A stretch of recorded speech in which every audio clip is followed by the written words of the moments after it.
സുജാതൻ നമ്മുടെ ഉദ്വേഗജനകമായ പൊതു തെരഞ്ഞെടുപ്പിൻ്റെ അവസാന ഘട്ടം 7ാം ഘട്ടം 1-ാം തീയതി ആണ്. ഈ 5 ഘട്ടം കഴിഞ്ഞപ്പോൾ തന്നെ 310 സീറ്റ് ഉറപ്പിച്ചിട്ടുണ്ടെന്ന് അമിത്ഷാ കഴിഞ്ഞ ദിവസം അവകാശപ്പെട്ടിരുന്നു. ഈ 7ാം ഘട്ടം അവസാന ഘട്ടം 57 സീറ്റിലേക്കാണ് 8 സംസ്ഥാനങ്ങളിലും പിന്നെ കേന്ദ്രഭരണ പ്രദേശങ്ങളിലും. പഞ്ചാബ്, ഹിമാചൽ ഒക്കെ ഉണ്ട്. ബീഹാർ 8 സീറ്റ്, ചണ്ഡീഗഡ് കേന്ദ്രഭരണ പ്രദേശം 1 seat, Himachal 4 seat, Jharkhand 3 seat, Odisha 6 seat, Punjab 13 seat. പഞ്ചാബിലെ മൊത്തം തിരഞ്ഞെടുപ്പ്. ഉത്തർപ്രദേശ് 13 സീറ്റ്, പശ്ചിമ ബംഗാൾ 5 സീറ്റ്. അങ്ങനെ പിന്നെ മത്സരിക്കുന്ന പ്രധാനപ്പെട്ട ആളുകൾ ഈ സീറ്റുകളിൽ മോദി, രവിശങ്കർ പ്രസാദ്, മിസ ഭാരതി, ആനന്ദ് ശർമ്മ, കങ്കണ റണാവത്ത്, അനുരാഗ് ഠാക്കൂർ, അമരീന്ദർ സിംഗ്, അഭിഷേക് ബാനർജി, രേഖ പത്ര, സന്ദേശ് ഖലി, സീത സൊറൻ്റെ ഭാര്യ, മനീഷ് തിവാരി, ഇവരൊക്കെ ഈ ഘട്ടത്തിലുണ്ട്. ഈ മറ്റേ മുഖ്യധാരാ മാധ്യമങ്ങളൊക്കെ ഈ പോളിംഗ് വളരെ കുറഞ്ഞിരുന്നു എന്ന് നിരന്തരം എഴുതുന്നുണ്ടായിരുന്നു. കുറഞ്ഞു എന്ന് എഴുതി കഴിഞ്ഞാൽ BJPക്ക് എന്തോ കുഴപ്പം വരാൻ പോകുന്നു എന്ന് വായനക്കാർക്ക് തോന്നിക്കോട്ടെ എന്ന് വിചാരിച്ചിട്ടാണ്. അങ്ങനെ പോളിംഗ് ശതമാനം കുറഞ്ഞിട്ടൊന്നുമില്ല. തെരഞ്ഞെടുപ്പിൽ 2019 വെച്ച് മാത്രമാണല്ലോ താരതമ്യം ചെയ്തുകൊണ്ടിരുന്നത്. 2019 വെച്ച് നോക്കുമ്പോൾ തന്നെ ഈ 6 ഘട്ടം കഴിഞ്ഞപ്പോൾ 1.54% മാത്രമാണ് ഈ കുറവ് എന്ന് പറയാനുള്ളത്. രാജീവ് ഗാന്ധി മരിച്ച ശേഷമുള്ള തെരഞ്ഞെടുപ്പിൽ തന്നെ 56.8% ഉണ്ടായിരുന്നുള്ളൂ. ആ കാലത്തുമൊക്കെ ഇത്രയൊക്കെ ഉണ്ടായിരുന്നുള്ളൂ. അപ്പോൾ ഈ ശതമാനക്കണക്കൊന്നും 63, 66 എന്നൊക്കെ പറയുന്ന ശതമാനമൊന്നും മോശപ്പെട്ട ശതമാനമല്ല. അപ്പോൾ അതിൽ കാര്യമില്ല. പക്ഷേ ഈ ആകെ ഇതിൻ്റെ ഈ തെരഞ്ഞെടുപ്പിൻ്റെ ഫോൾ ഔട്ട് എന്തായിരിക്കും, പ്രത്യാഘാതം എന്തായിരിക്കും, അതിൻ്റെ ഫലം എന്തായിരിക്കും? തീർച്ചയായിട്ടും ഈ 2 മുന്നണികൾക്കും അതിൻ്റെ ഭാവി തീരുമാനിക്കപ്പെടുന്ന ഒരു ഫലമായിരിക്കും. എങ്ങനെയെന്ന് വെച്ചാൽ, ഇപ്പോൾ മോഡിക്ക് തുടർഭരണം കിട്ടുകയാണെങ്കിൽ NDA ഇൻഡയറക്റ്റായിട്ട് തുടർന്നു പോകും.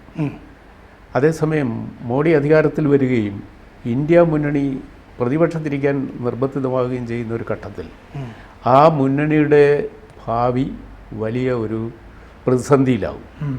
ഈ ഘടകകക്ഷികളെല്ലാം കോൺഗ്രസിനെ വിശ്വസിച്ച് കൂടെ നിൽക്കാൻ ഒരു കാരണവശാലും സാധ്യതയില്ല. അപ്പോൾ അവർ പുതിയ രാഷ്ട്രീയത്തെക്കുറിച്ച് ചിന്തിക്കാൻ തുടങ്ങും. പെട്ടെന്ന് സംഭവിക്കാവുന്ന ഒരു കാര്യം അതാണ്. 2 മുന്നണികളെ സംബന്ധിച്ചിടത്തോളവും ഇത് ബാധകമാണ്. 1-ാം തീയതിയിൽ മറ്റേ ഇന്ത്യ മുന്നണിയുടെ ചർച്ചയ്ക്ക് വരുന്നില്ല എന്ന് മമതാ ബാനർജി കഴിഞ്ഞു. അപ്പോൾ മമതാ ബാനർജി ഇന്നലെ കൂടി പറയുന്നു, ഏതാനും ദിവസങ്ങൾക്ക് അകം നരേന്ദ്രമോദി എക്സ് പ്രൈം മിനിസ്റ്ററാകും എന്നാണ്. പിന്നെ അടുത്ത പ്രൈം മിനിസ്റ്റർ പിന്നെ ആരാണ് എന്ന് ചോദിച്ചാൽ പിന്നെ ഞാനിവിടെ നിൽക്കുന്നത് എന്തിന് എന്ന അർത്ഥത്തിലാണ് അവരുടെ ഈ സംസാരം. ഏതായാലും നമുക്ക് 4-ാം തീയതി അറിയാവുന്ന കാര്യമാണ്. പക്ഷേ നമ്മൾ വേറൊരു കാര്യം ചിന്തിക്കേണ്ടത്, അപ്രതീക്ഷിതമായി ഈ തെരഞ്ഞെടുപ്പിൽ ഒരുപാട് നല്ല കാര്യങ്ങൾ, ഒരു ഇൻ്റലക്ച്വൽ ഡിബേറ്റ് ഈ തെരഞ്ഞെടുപ്പ് വേദിയിലുണ്ടായി. അത് എന്നെ ആകർഷിച്ച ഒരു ഘടകമാണ്.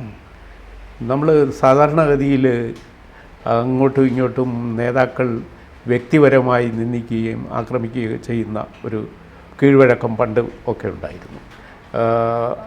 മര്യാദയുടെ അതിര് ലംഘിക്കുന്ന രീതിയൊക്കെ ഉണ്ടായിരുന്നു. അതൊക്കെ മാറിയിട്ട് കുറച്ചും കൂടെ ബാലൻസ്ഡായിട്ടും കുറച്ചും കൂടെ ബൗദ്ധികമായിട്ടും നമ്മുടെ നേതാക്കൾ സംസാരിക്കാൻ തുടങ്ങി.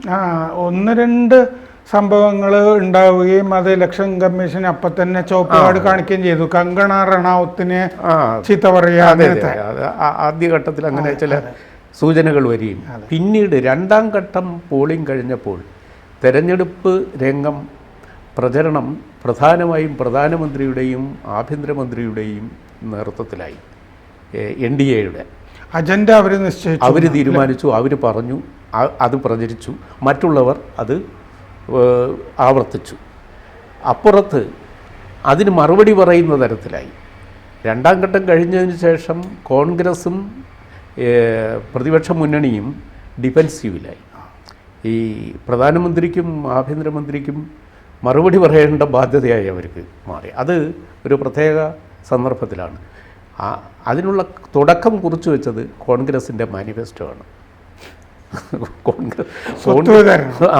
കോൺഗ്രസിൻ്റെ മാനിഫെസ്റ്റോ പിന്നെ സാമ്പത്തിക ജനാധിപത്യ വികേന്ദ്രീകരണം, സാമ്പത്തിക രംഗത്ത് ജനാധിപത്യ വികേന്ദ്രീകരണം വരണം എന്ന ഒരു ഈക്വലൈസേഷൻ പോളിസി, കമ്മ്യൂണിസ്റ്റ് ആശയങ്ങൾ കോൺഗ്രസിൻ്റെ മാനിഫെസ്റ്റോയിൽ കടന്നു വന്നു.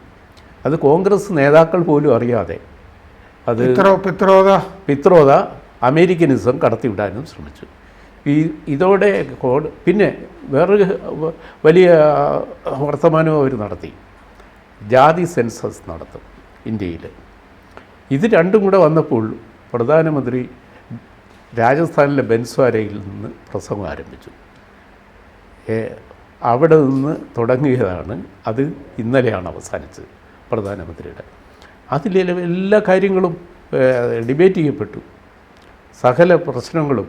അതിനെ പ്രതിരോധിക്കുവാനായിട്ട് പ്രിയങ്ക ഗാന്ധിക്കോ രാഹുൽ ഗാന്ധിക്കോ സോണിയാഗാന്ധിക്കോ മല്ലികാർജുൻ ഖാർഗെയ്ക്കോ കൃത്യമായി ഒന്നുമില്ല. മല്ലികാർജുൻ ഖാർഗെയാണ് പിന്നെ വഴിവിട്ട് പ്രധാനമന്ത്രിയെ പേര് പറഞ്ഞ് ചില വ്യക്തിപരമായ ആക്ഷേപങ്ങളൊക്കെ ഉന്നയിക്കുന്ന തരത്തിൽ. അതായത് മോദി ഈ സവായ് മാധവ്പൂരിൽ ഈ OBC സംവരണം പ്രസംഗിച്ചു തുടങ്ങി.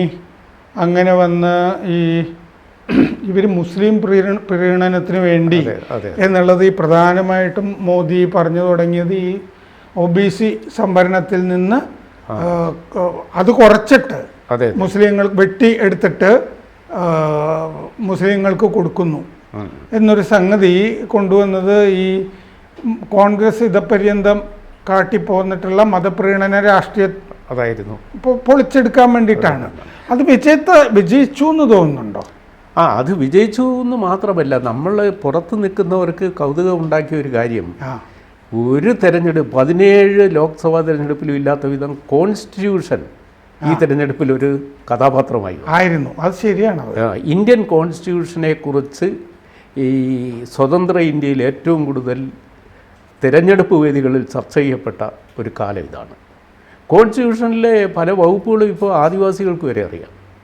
കാരണം ഞാൻ ഇത് അക്ഷരാർത്ഥത്തിൽ പറയുകയാണ്. പൂനെയിൽ ഒരു സുരേഷ് എന്ന് പറയുന്ന ഒരു ആദിവാസി ഈ യുവാവ്, അയാൾ പോസ്റ്റ് ഗ്രാജുവേഷൻ കഴിഞ്ഞിട്ട് കോൺസ്റ്റിറ്റ്യൂഷൻ എന്താണെന്ന് അദ്ദേഹത്തിൻ്റെ നാട്ടിലെ ഗ്രാമത്തിലെ ആദിവാസികളെ പഠിപ്പിക്കുകയാണ്. അതിൽ ട്രൈബൽസിൻ്റെ അവകാശം, അതിൻ്റെ വകുപ്പ് 15-ാം വകുപ്പ് എന്താണ്, ഈ ഇക്വാളിറ്റിയെക്കുറിച്ച് 25 മൗലികാവകാശം, ഇതൊക്കെ ക്ലോസ് പറഞ്ഞും കൊണ്ട് ആദിവാസികളെ കോൺസ്റ്റിറ്റ്യൂഷൻ ട്യൂഷൻ എടുത്ത് പഠിപ്പിക്കുന്ന ഒരവസ്ഥ ഇന്ത്യയിലുണ്ടായി. അതിന് തുടക്കം കുറിച്ചു. അതാണ് ഇതിനകത്തുള്ള ഏറ്റവും വലിയ ഒരു കൗതുകം. അപ്പം ഈ സംവരണ പ്രശ്നം വന്നപ്പോഴാണല്ലോ കോൺഗ്രസ് നടപ്പാക്കിയ കർണാടകത്തിലും ആന്ധ്രയിലും കേരളം ഒക്കെ നടപ്പാക്കിയ ഈ OBC സംവരണം എന്ന പേരിൽ ഡിസ്കൈസ് ചെയ്തുകൊണ്ട് മുസ്ലിം സംവരണം നടപ്പാക്കി. OBCകൾ വഞ്ചിച്ചു എന്നുള്ളത് ഭയങ്കര ഒരു ശബ്ദായമാനമായിട്ട് വന്നു. മാത്രമല്ല പശ്ചിമ ബംഗാളിൽ അത് 4 വർഷം മുമ്പ് നടപ്പാക്കിയത് ഭരണഘടനാ വിരുദ്ധമാണെന്ന് അവിടുത്തെ ഹൈക്കോടതി വിധിച്ചു. അത് റദ്ദാക്കി. അപ്പോൾ OBC എന്ന സംവരണ മറവിൽ മുസ്ലിങ്ങൾക്ക് മതസംവരണം നടപ്പാക്കി. അപ്പോൾ മതപരമായി കൊടുക്കേണ്ടതല്ല സംവരണം എന്നത് ഒരു ഡിബേറ്റായി കൊണ്ടുവന്നു. അപ്പോൾ പലരും എക്കണോമിക് സംവരണത്തെക്കുറിച്ച് 2 കൂട്ടരും മിണ്ടിയില്ല, സാമ്പത്തിക സംവരണത്തെക്കുറിച്ച് മിണ്ടിയില്ല. അതും അൺകോൺസ്റ്റിറ്റ്യൂഷണലാണ്. അപ്പോൾ കോൺസ്റ്റിറ്റ്യൂഷണൽ ബൈല ഒരു തെരഞ്ഞെടുപ്പ് ചർച്ചാ വിഷയമാക്കിയത് കോൺസ്റ്റിറ്റ്യൂഷനിൽ പിന്നാക്കക്കാർക്ക് മാത്രമേ സംവരണം പറഞ്ഞിട്ടുള്ളൂ. എക്കണോമിക് മാനദണ്ഡമേ അതിനകത്തില്ല. അപ്പോൾ അത് പിന്നെ ഇവിടെ നടപ്പാക്കപ്പെട്ടുവല്ലോ. അപ്പം ഈ സംവരണം നാളെ ഈ ചർച്ച തുടരുകയാണെങ്കിൽ മതപരമായ സംവരണം പാടില്ല എങ്കിൽ സാമ്പത്തിക സംവരണവും പാടില്ല എന്ന വാദം ഉയർന്നു വരും, തീർച്ചയായിട്ടും വരും. അതുകൊണ്ട് ഇത് ഇവിടെ നിൽക്കത്തില്ല. അപ്പോൾ സംവരണവും അംബേദ്കറും ഒരു ചർച്ചാ വിഷയമായ നിൽക്കില്ല എന്ന് മാത്രമല്ല, അത് കമ്മിറ്റഡായി മോദി. കാരണം ഇനി അധികാരത്തിൽ വന്നു കഴിഞ്ഞാൽ ആദ്യം ചെയ്യേണ്ട കാര്യങ്ങളിലൊന്നായിട്ട് വന്നു. ആന്ധ്രയിലെ കേസ് സുപ്രീം കോടതിയിൽ കിടക്കുന്നുണ്ട്. അല്ല, സുപ്രീം കോടതിയുടെ പരിഗണനയിൽ ഒരു കൂട്ടം കേസ് വരും, സംവരണ കേസുകൾ. പണ്ടത്തെ പോലെയാകും ഇത്. അപ്പോൾ ഈ തെരഞ്ഞെടുപ്പ് വേദിയിൽ ഇങ്ങനെ ഒരു കാര്യം കൂടി നടന്നു.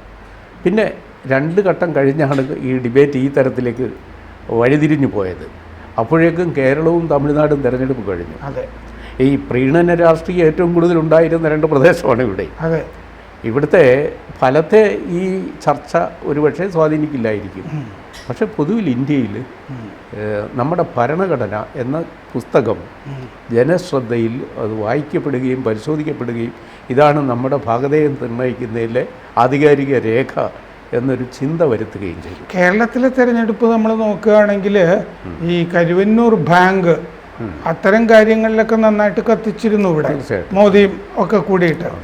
അത്തരം വിഷയങ്ങളാണല്ലോ ഇവിടെ പറയേണ്ടിയിരുന്നതും. കാരണം തൃശ്ശൂർ പോലൊരു സ്ഥലത്തുമൊക്കെ അതുകൊണ്ടും ഗുണമുണ്ടായി. കാരണം പിടിച്ചെടുക്കുന്ന ഈ അറ്റാച്ച് ചെയ്യുന്നത് കണ്ടുകിട്ടുന്ന വസ്തുക്കൾ ലേലം ചെയ്തിട്ടുള്ള പണം തിരിച്ചു കൊടുക്കും എന്നുള്ള ഒരു പുതിയ നിയമവും കൂടി വരികയാണ്. അത് ഇന്നലെ പ്രധാനമന്ത്രി പറഞ്ഞു കഴിഞ്ഞു. 17,000 കോടി കൊടുത്തു കഴിഞ്ഞു.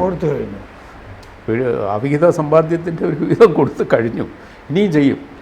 അല്ല, നമ്മൾ ഇപ്പോൾ ഈ തെരഞ്ഞെടുപ്പിൻ്റെ ബാക്കി പത്രത്തിലായി ഇതുപോലെ ചില അവസ്ഥാവിശേഷം മുമ്പില്ലാത്ത വിധം. അത് സുജാതൻ പറഞ്ഞപ്പോഴാണ് പെട്ടെന്ന് ഓർമ്മ വന്നത്. നമ്മളുടെ ഈ ഇവിടെ നടന്ന ചർച്ചകൾ തന്നെ നോക്കിയാൽ നമുക്കറിയാവുന്ന കാര്യമാണ്. നമ്മൾ പ്രേക്ഷകർക്ക് വിശദീകരിച്ചു കൊടുത്ത പല കാര്യങ്ങളും മോദി 1 വാചകവും 2 വാചകവും ഒക്കെ പറഞ്ഞിട്ട് പല സ്ഥലത്തും പോകുന്നതായിരുന്നു. ഈ സംവരണത്തിൻ്റെ കാര്യം, അതുപോലെ മറ്റേ ഇൻഹെറിറ്റൻസ് സ്വത്ത്, അതെ, പാരമ്പര്യ സ്വത്തിൻ്റെ, പിന്നെ ഈ പൂരിയിലെ താക്കോല് കാണാതായത്, അത് നമ്മൾ പിന്നെയാണ് നോക്കുന്നത് അദ്ദേഹം പറഞ്ഞ ശേഷം. കർത്താർപൂർ കോറിഡോറിൻ്റെ മറ്റേ അത് 71 തന്നെ നമുക്ക് പിടിച്ചെടുക്കാമായിരുന്നു എന്നൊക്കെ പറയുന്നത്. പിന്നെ ജമ്മു കാശ്മീർ, അതെ, ആ POKയുടെ ഡീറ്റെയിൽസ് അതിൻ്റെ പിന്നെ വിദേശകാര്യമന്ത്രി ജയശങ്കർ ഒരു കാര്യം പറഞ്ഞു. പ്ലാൻ 1 ആയിരുന്നു 370 വകുപ്പ് പിൻവലിക്കുക എന്നത്. പ്ലാൻ 2 ഉണ്ട്, അത് JNK ആണ്. JNK. പിന്നെ സത്യത്തിൽ കോൺഗ്രസ് ഇതിനെ സഹായിച്ചത് സാംപിത്രോദ, മണിശങ്കർ അയ്യര്, ഇങ്ങനത്തെ ജയറാം രമേശ്, ഇങ്ങനെ ശരിക്കും BJPക്ക് ഒരുപാട് വീര്യമുണ്ടാക്കി കൊടുത്ത ആളുകളാണ് അവർ. അതുപോലെ ഒരു കാലത്തും ഇല്ലാത്ത വിധം ഓപ്പണായിട്ട് പാകിസ്ഥാൻ ഇവിടുത്തെ പ്രതിപക്ഷത്തിനോടൊപ്പം സംസാരിക്കുന്ന. മാത്രല്ല ഈ ഫവാദ് ചൗധരി രാഹുൽ ഗാന്ധിയെ പ്രശംസിച്ചല്ലോ. അങ്ങേര് ഇന്നും മറ്റേ ഒരു കുറിപ്പ് എഴുതിയിട്ടുണ്ട്. ഇന്ത്യ മുന്നണി ജയിക്കും, ഉറപ്പാണ് എന്നൊക്കെ പറഞ്ഞിട്ട് ഇന്നും ഒരു കുറിപ്പ് എഴുതിയിട്ടുണ്ട്. പിന്നെ വിദേശ ശക്തികൾ ജോർജ് സോറനെ പോലെയുള്ള അവർ ഇന്ത്യയിലെ ഈ മാധ്യമ മേഖലയിലുള്ള ചില വിധ്വംസക ശക്തികളെ സ്വാധീനിച്ച് ധനസഹായം ചെയ്യുകയും എങ്ങനെയൊക്കെ ഈ തെരഞ്ഞെടുപ്പിൽ അബദ്ധ ജടിലമായ ആശയങ്ങൾ പ്രചരിപ്പിച്ച് അട്ടിമറിക്കാൻ പഴുതുണ്ടോ എന്ന് നോക്കുകയും. ഈ കെജ്രിവാളിന് ജാമ്യം കിട്ടിക്കഴിഞ്ഞാൽ അത് ഇന്ത്യ മുന്നണിക്ക് വലിയ നേട്ടമായിരിക്കും എന്ന് പറഞ്ഞതും ചീറ്റിപ്പോയി. അതെ. അല്ല, ജാമ്യം കിട്ടിയപ്പോഴാണ് കെജ്രിവാളിന് ജാമ്യം കൊടുക്കേണ്ടതിരുന്നില്ല, അദ്ദേഹം ജയിലിൽ കിടക്കുന്നതായിരുന്നു നമുക്ക് ഗുണം എന്ന് കോൺഗ്രസ്സിന് തോന്നിത്തുടങ്ങി. അപ്പോൾ അതിപ്പോൾ വേറൊരു വിഷയമാണ്. പക്ഷെ ഇതായിരുന്നു നമ്മുടെ തെരഞ്ഞെടുപ്പിലെ ഏറ്റവും പ്രധാനപ്പെട്ട ജനങ്ങളെ. അപ്പോൾ സുജാതൻ പറഞ്ഞു വരുന്നത് എന്താണെന്ന് വെച്ച് കഴിഞ്ഞാൽ ഈ പ്രതിപക്ഷം പറഞ്ഞു വരുത്തിയ പോലെ വിദ്വേഷ പ്രസംഗങ്ങളുടെ ഒരു മഹാമേള ആയിരുന്നില്ല ഈ തെരഞ്ഞെടുപ്പ്. തീർച്ചയായിട്ടും അല്ല. ശരിയായിട്ടും ജനങ്ങളുടെ ഇൻ്റലക്ച്വലായിട്ടുള്ള കാര്യങ്ങൾ, ബൗദ്ധികമായ ഒരു ചർച്ച ഈ തെരഞ്ഞെടുപ്പിൽ മുമ്പില്ലാത്ത വിധം. മാത്രമല്ല ആ ദേശീയ വികസന സമിതി യോഗത്തിൽ മൻമോഹൻ സിംഗ് ഈ വിഭവത്തിന്റെ ആദ്യ അവകാശികൾ മുസ്ലിങ്ങളാണെന്ന് പറഞ്ഞു എന്നുള്ളതൊക്കെ മോദി വെളിപ്പെടുത്തിയിട്ടല്ലേ. അതെ, 2005 പ്രസംഗമാണ്, നമ്മൾ മറന്നുപോയതാണ്. അപ്പോൾ അതൊക്കെ മോഡി പറഞ്ഞ് ഇത് തെരഞ്ഞെടുപ്പ് വിഷയമാക്കി മാറ്റി. ബെൻസ്വരായിലെ പ്രസംഗം തുടങ്ങിയപ്പോഴേ നമുക്ക് കാര്യങ്ങൾ വേറൊരു ദിശയിലേക്ക് പോകുന്നതായിട്ട് വ്യക്തമായല്ലോ. പിന്നീട് അത് പ്രതിധ്വനിക്കുകയായിരുന്നു ഇന്ത്യ ഒട്ടുക്ക്. അപ്പോൾ സംവരണത്തിൻ്റെ കാര്യത്തിൽ പാവങ്ങളെ പറ്റിക്കുന്ന പരിപാടിയാണ് കോൺഗ്രസ് ചെയ്തുകൊണ്ടിരുന്നതെന്നും ഇപ്പോഴവർ OBC സംവരണം എന്ന പേരിൽ മതപ്രീണനം നടത്തുകയാണ് ചെയ്തതെന്നും. ഈ 2014-ലെയും 2019-ലെയും പ്രചാരണം നോക്കുകയാണെങ്കിൽ, തെരഞ്ഞെടുപ്പ് പ്രചാരണം നമ്മൾ നോക്കുകയാണെങ്കിൽ ഹിന്ദുത്വ എന്ന് പറഞ്ഞ ആശയം കുറച്ചും കൂടി ഗൗരവത്തിലുണ്ടായിരുന്നു. ഇത്തവണ അത് ഉണ്ടായിരുന്നോ? കാരണം ഈ അയോധ്യ ക്ഷേത്രത്തിന്റെ കാര്യം അധികം പറഞ്ഞില്ല. അയോധ്യ ക്ഷേത്രം യാഥാർത്ഥ്യമായതുകൊണ്ട് അത് പറയേണ്ട കാര്യമില്ല. അത് പിന്നെ പ്രത്യേകിച്ചൊരു സബ്ജക്റ്റ് ഓഫ് ഡിബേറ്റ് ആക്കേണ്ട കാര്യമില്ല. അത് യാഥാർത്ഥ്യമായി. അതിനകത്ത് വേറൊരു പോയിന്റുണ്ട്. കോൺഗ്രസ്സിന് അയോധ്യ വിഷയം തള്ളാനും വയ്യ കൊള്ളാനും വയ്യ. അതിനെ തള്ളി പറഞ്ഞാൽ കോൺഗ്രസ്സിന് ഹിന്ദി ബെൽറ്റിൽ വോട്ടില്ലാതാവും. അതിനെ സ്വീകരിച്ചാൽ UP-യിലെ മുസ്ലിങ്ങളുടെ വോട്ട് പോകും. അതുകൊണ്ട് കോൺഗ്രസ് ഒരു ധർമ്മസങ്കടത്തിലായി അയോധ്യ വിഷയത്തിൽ. അയോധ്യയിലെ പ്രതിഷ്ഠാപന ചടങ്ങിനെ അവർ പിന്നെ ബഹിഷ്കരിച്ചുവെങ്കിലും കോൺഗ്രസ്സുകാർക്ക് ഇഷ്ടമുണ്ടെങ്കിൽ പോകാമെന്നൊരു മൗനാനുവാദവും കൊടുത്തു. അങ്ങനെ അത് പാച്ചപ്പ് ചെയ്യാനായിട്ട് ശ്രമം നടത്തിയത്. പക്ഷേ അയോധ്യ വിഷയം കോൺഗ്രസ്സിന് ദഹിക്കാത്ത ഒരു മുള്ളായിരുന്നു. ഈ ഇത്രയും നമ്മൾ പറഞ്ഞതിൽ നിന്ന് സമ്മപ്പ് ചെയ്യുകയാണെങ്കിൽ, ഈ അവസാനം പറഞ്ഞതിൽ നിന്ന് ഒന്ന് കാര്യം എക്സ്റ്റെൻഡ് ചെയ്താൽ, അപ്പോൾ ഇനിയുള്ള ഇതുവരെയുള്ളത് മുഴുവൻ ട്രയലായിരുന്നു, ഇനിയാണ് ശരിക്കുള്ള ഭരണം വരാൻ പോകുന്നു എന്ന് പറഞ്ഞു. ഹിന്ദുത്വ ഇത്തവണ പ്രചാരണത്തിൽ ഒരുപാട് കണ്ടുമില്ല. അപ്പോൾ ഹിന്ദുത്വയ്ക്ക് പകരം ഒരു വലിയ വികസന അജണ്ടയാണ് വരാൻ പോകുന്നു എന്നാണോ ഈ സമ്മപ്പ് ചെയ്യുമ്പോൾ തോന്നുന്നത്? മോഡിയുടെ 3ാം ടേം എന്ന് പറയുന്നത് രാജ്യത്തിൻ്റെ സർവതോമുഖമായ വളർച്ച വൻശക്തിയാകുന്ന ഒരു കാലമാണ്. ഇന്ത്യയെ ഒരു 3rd പവറാക്കി മാറ്റുക. അതെല്ലാം മേഖലയിലും, ശാസ്ത്ര സാങ്കേതിക രംഗത്തും സൈനിക ശക്തിയുടെ കാര്യത്തിൽ വികസിത് ഭാരത്. അതായത് 2047-ലേക്കുള്ള അതെ. ഇന്ത്യയുടെ സ്വാതന്ത്ര്യത്തിൻ്റെ 100ാം വാർഷികം ആഘോഷിക്കുമ്പോൾ ഇന്ത്യ ഒരു ലോകശക്തിയായിട്ട് എണ്ണപ്പെട്ട രാജ്യമായിട്ട് നിൽക്കണം. അങ്ങനെ ഒരു ദീർഘമായ കാഴ്ചപ്പാടോടെയാണ് മോഡി വരുന്നത്. ഏതായാലും 4-ാം തീയതിയിലെ നിർണായകമായ ഫലം പ്രഖ്യാപനം ഉണ്ടാകുമ്പോൾ നമുക്ക് ഇതിനെപ്പറ്റിയുള്ളൊരു അവസാന വാചകം എഴുതി ഫുൾ സ്റ്റോപ്പ് ഇടാം. അടിവര ഇടാം.